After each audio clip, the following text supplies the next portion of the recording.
I'll show you how to hide Instagram notes from someone. Now, open up the Instagram app on your iPhone or Android. It works the exact same. And from here, let's navigate to your notes by tapping on the messages icon. Now you can see here is my current note. Let's set a new note just by tapping on it. And you can see this one says hi and it's shared with friends. Let's hit leave a new note. Now on here, the only way to hide that note from someone else so that they won't be able to see it is to either change the audience of the note, or the second option is to restrict them.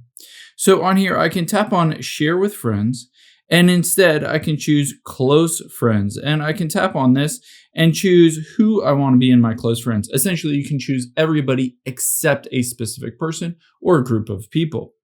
After you've done that, you can just hit the share with that close friend and hit done. And you can just type a message and hit share.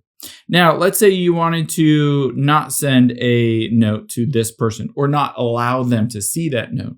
You can always go into their profile, and from here, you can always choose to restrict that person. If you restrict their account, then they won't be able to see your notes, or at least won't be able to respond and interact with those notes.